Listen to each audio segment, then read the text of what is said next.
Can you all feel the difference between a wind chill of 6 and a wind chill of 6 below? No, I just think either one of Really? them means I need to be inside. Yeah, I don't like either of them. Yeah, probably. Yeah. You're right, Julia, and that's the difference. Okay. The wind chill is warmer now than it was yesterday, but it's still really cold out there this morning. We want you to prepare for that.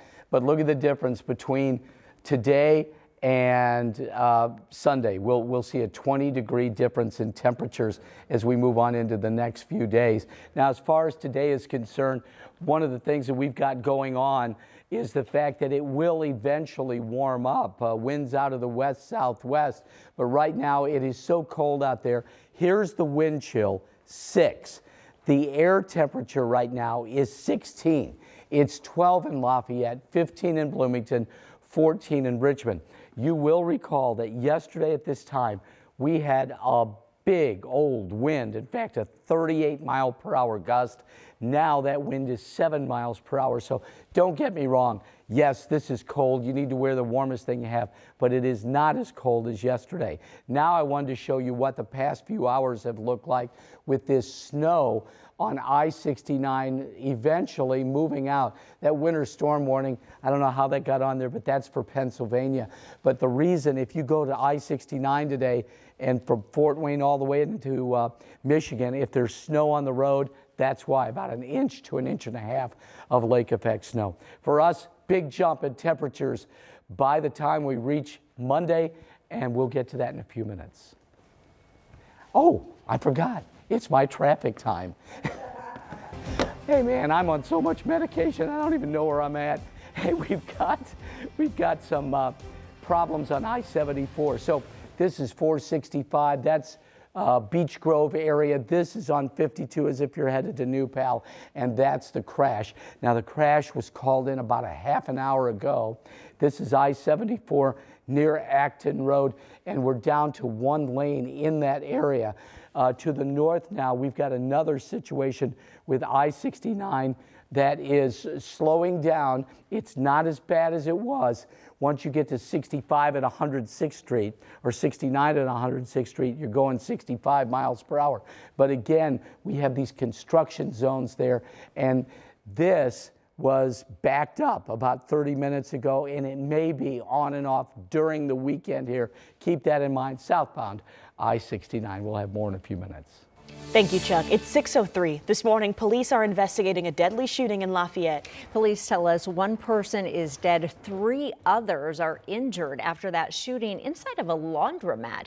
Sia New Yorker joins us in studio with what we know this morning. Sia. Good morning, ladies. Right now, police are still trying to figure out a motive for this, but here's what we can tell you at this hour. The shooting happened around 7:40 last night. Lafayette police say they received a call that there was a man with a gun inside Lafayette Laundry. That's near South Street and Sagamore Parkway. They say when the calls started coming in that shots were fired. Now, when officers arrived, they found 4 people suffering from gunshot wounds. One man was pronounced dead at the hospital. 2 other men and 1 woman were also injured. Now, police say there's no threat to the public. The shooter was one of the wounded. I think it's a very tragic event for our city, and we ask the community to be patient with us as we're going to gather all the facts, and we will make sure that we're transparent and we let the community know exactly what happened here tonight. But it is a tragic moment, and we just ask that everyone just keeps their minds in prayers for the ones that are recovering from this. Now, police say there were several people who were inside the laundromat just simply doing laundry. They're hoping to talk with some of those people. They hope that they get in touch with them because they might be able to shed some light and help the investigation. Yeah. All right. Thank you, Sia. Thank you, ladies.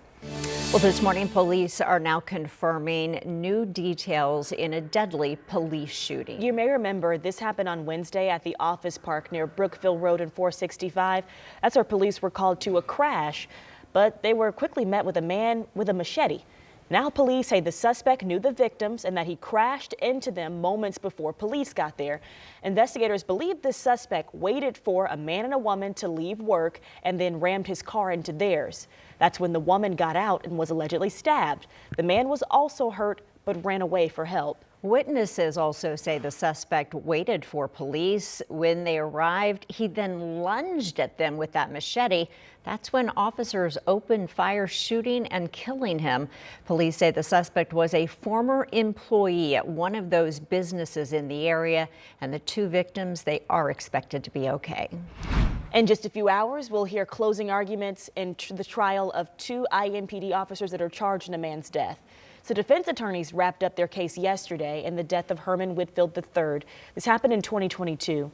Officers Adam Ahmad and Steven Sanchez are charged with reckless homicide and voluntary manslaughter and battery in Whitfield's death.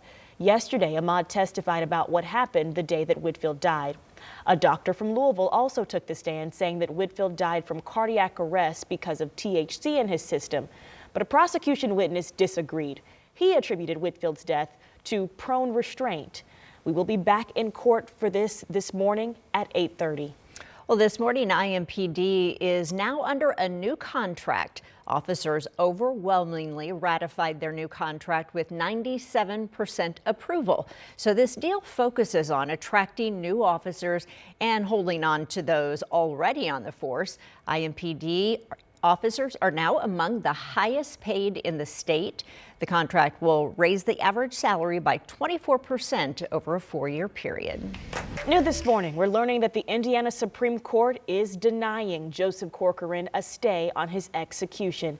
So he is set to be executed later this month. The Capitol Chronicle reports that decision came in 3-2. The justices did not explain their decision after that ruling. Instead, they say that they'll issue an opinion at a later time. The Chronicle also reports that Corcoran sent a letter to the court saying he does not plan any more appeals. In that letter, he asked the court to withdraw the motions. In 1997, Corcoran was convicted of killing 4 people, including his brother. At 6:07, we're just over a month away from the legislative session here in Indiana. And now a Republican state representative is hoping to end the death penalty in Indiana. Representative Bob Morris of Fort Wayne has filed a bill to repeal the death penalty. He also wrote a letter to Governor Eric Holcomb asking for a delay of executions until after lawmakers have considered his bill. Well, a heads up before you get in your car this morning for your morning drive. Right now, crews are working on several areas along I-69 as part of INDOT's Clear Path project. So, very important here this morning, only one lane will be open on I-69 southbound. 3 ramps will be closed, so that includes the ramp from 96th Street to I-69 South, and then tonight the ramp from 106th Street to I-69 South and the ramp from I-69 South to I-465 South will also be closed.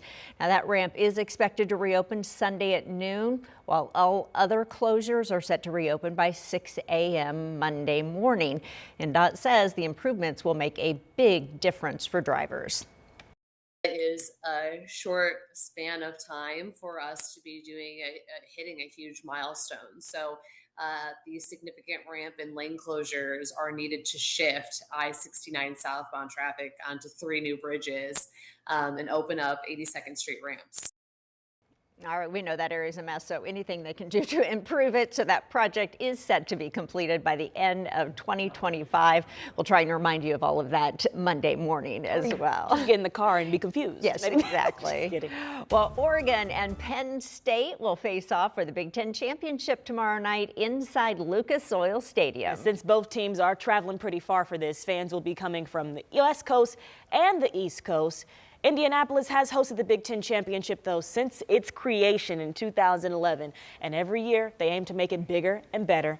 Right now, the Big Ten is the best-selling conference championship on StubHub. That ticket marketplace says that buyers are coming from 49 states, with Ohio leading the ticket sales with 34%, with Indiana with 23%, and Pennsylvania coming in with 11%. Dan Gloit with Indiana Sports Corps says they really expect that success to also trickle down locally.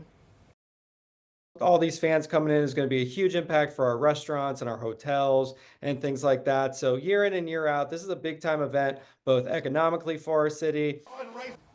Well, there are other events that will be happening around the championship game, too. That's the world-famous St. Elmo's shrimp eating contest with the brave souls scarfing down all that cocktail sauce. So, no, you don't like it? I can't stand these contests. You just don't like you just don't like eating The contests. contests. Okay, gotcha. No shade to St. Elmo's this morning. No, you don't love want St. any beef love with St. that. Elmo's, okay? All right, well, we are just one day away from, as we just talked about, the Big Ten football taking over downtown Indy for the 2024 championship. So the students at School 106 got a big surprise yesterday from the conference. Take a look.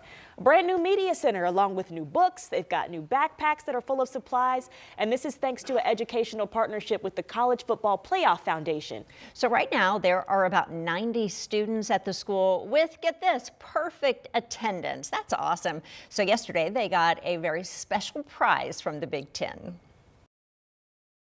Their reward will be, we'll give tickets for them and their family to attend the game. So that's, I mean, that just says being, going to school every day is important. So kickoff for tomorrow night's big game between Oregon and Penn State set for 8 o'clock inside Lucas Oil Stadium.